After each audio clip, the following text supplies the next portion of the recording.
So the Prime Minister and the Chancellor are on their way to meet the OBR's Richard Hughes today.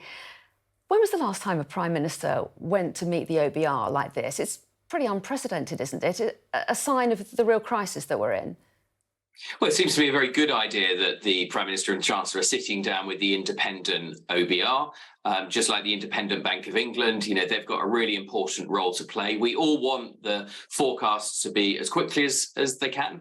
But also as a former finance director, I know that you also want them to have the right level of detail. So that's where we are in that process.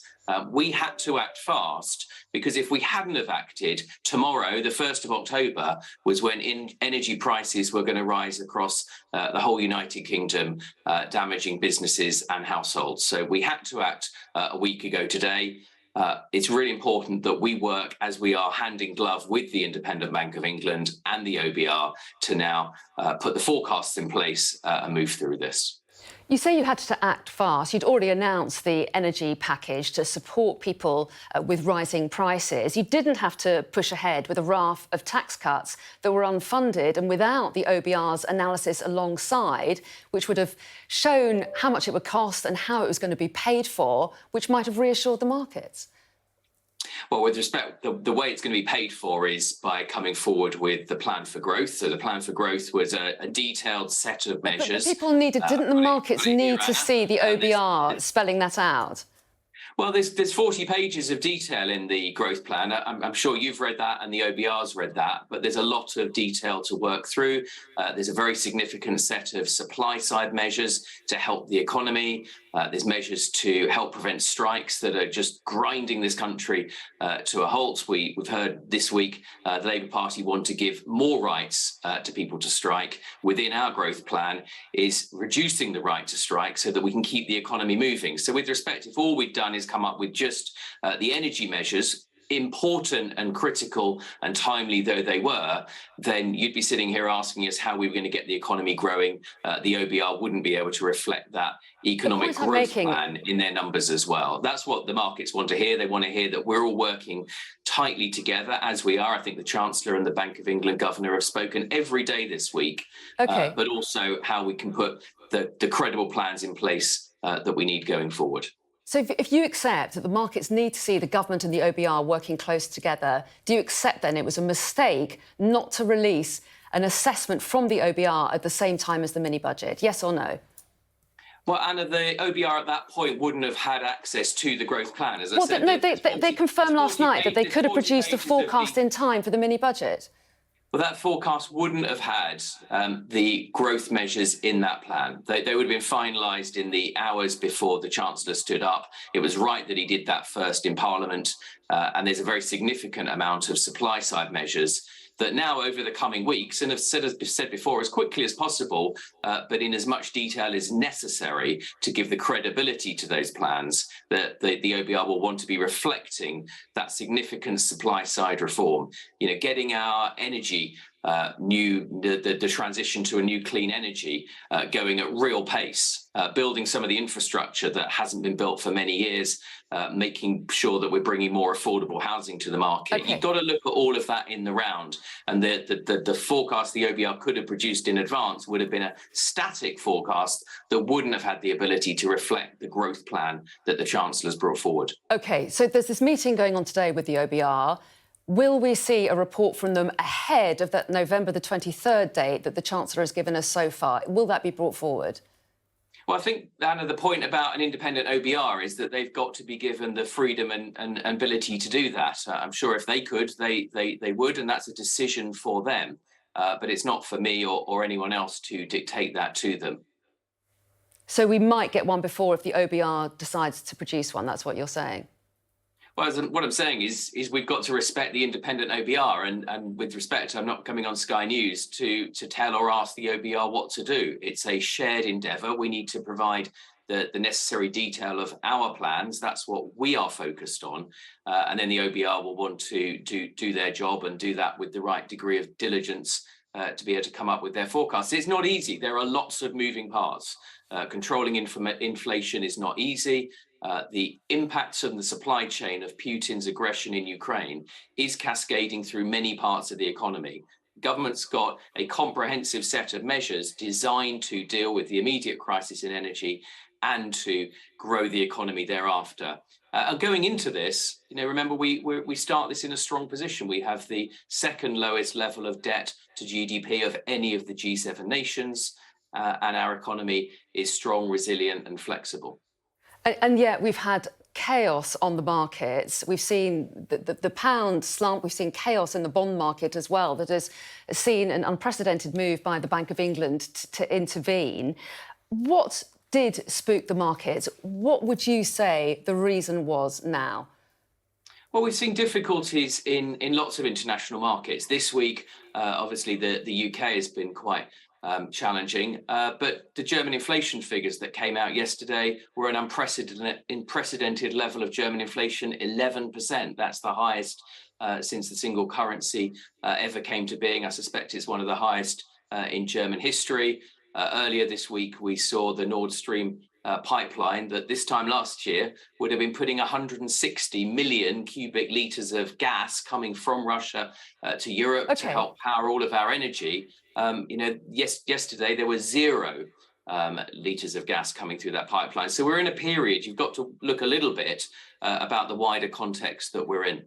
OK, well, you're still saying that it's down to global pressures, but Hugh Pill, who's the Bank of England's chief economist... No, I agree, Anna, I agree with Hugh. And Hugh was very clear that there's, and this is a UK-specific component. Something that is being seen... No, Hugh, that's not fair to misrepresent Hugh. Hugh was very clear that this is something that all major global economies are seeing. Of course, this particular week, we've seen more movement in the UK than others. But if we look overall at the trajectory of interest rates, for example, going into this week, the UK had seen a lower increase in interest rates than most other major economies. Now there's been a degree of catching up. Well, yes, he talked about the global picture, but he said there is undoubtedly a UK-specific component. And there are members of the Conservative Party who are unhappy with the way the government is putting this solely down to global issues. We've got Lord Frost saying today, if they want to establish confidence with the markets, ministers must be honest in what they say. Yes, global conditions are part of the story, but it's obvious last week's statement caused the crash. We've got Julian Smith MP, former Chief Whip. The government must scrap 45p, take responsibility for the link between last Friday and the impact on people's mortgages, and make clear that it will do everything possible to stabilise markets and protect public services. Do you accept what they say there? What I'd say to colleagues is, this is a difficult time for all developed economies and for all governments. This is a government that's taken decisive steps to deal with the immediate energy crisis. And I would just ask people to look at what the opposition party has been saying. They've been up in Liverpool this week. The biggest round of applause they had was for the nationalisation of an energy company. They've committed themselves to increase the energy insecurity of this country by turning off every last cubic metre of North Sea gas by 2030. Okay. I think that's the wrong decision. And then tomorrow, we're going to see another wave of national strikes. This government wants to reduce the ability of strikers to bring this country to a halt. The Labour Party want to give them more rights. OK, let me talk a little bit about spending, because there's going to be a huge squeeze on public spending, isn't there? Not least because of inflation rising at the levels that it is. Will benefits rise in line with inflation? Can we be clear and clarify that position? Well, this is the government that's on the side of the most vulnerable. You saw that in the cost of living measures that we brought forward this earlier this year. But the richest benefited most from the mini budget, didn't they?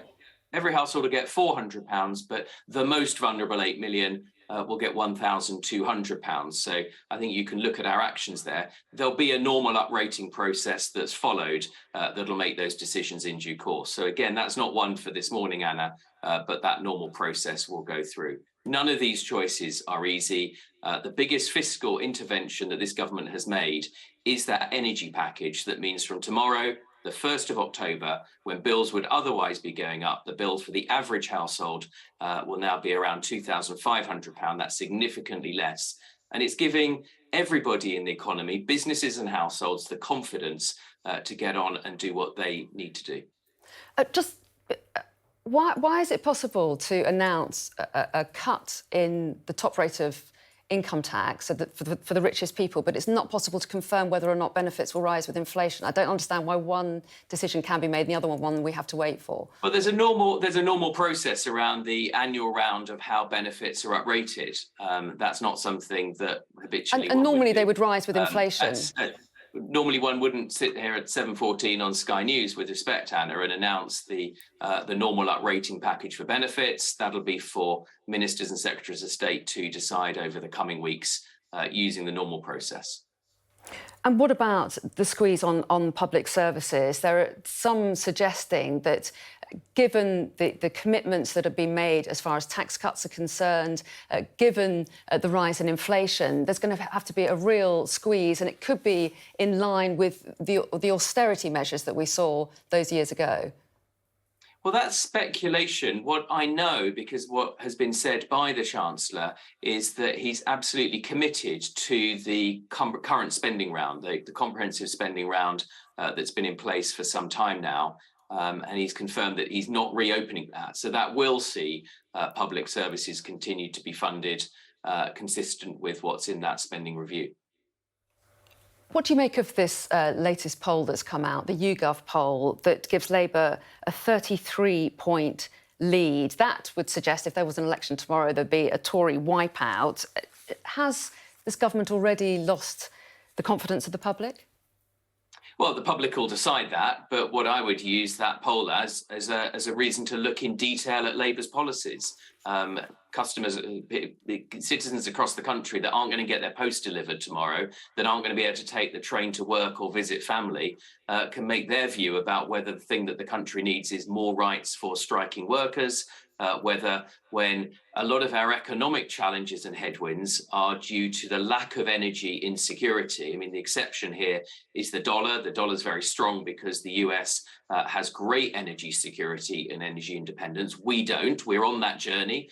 This government's done a great deal to bring more renewable energy to come forward. I don't think what we need when we're trying to attract more investment into our renewable clean energy sector is a nationalised energy company that will deter that investment, or a virtue signalling commitment to turn off every last drop of North Sea gas by 2030 that will make us more vulnerable as an economy. That's what we heard from Labour this week.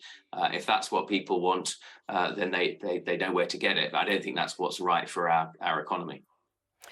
Party conference starts this weekend, doesn't it? How difficult do you think it's going to be going in with poll leads like that for Labour, and with a number of Tory MPs fairly unhappy about the direction the government's taken so far?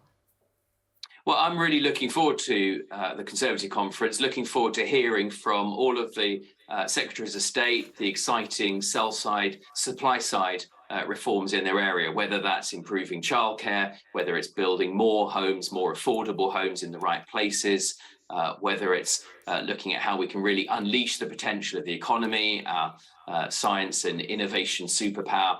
I'm very excited. You look across the piece, if you look through the 40 pages of this growth plan about how we're going to get the economy growing again, I think there's a lot of detail there, and I'm looking forward to some of that being revealed next week.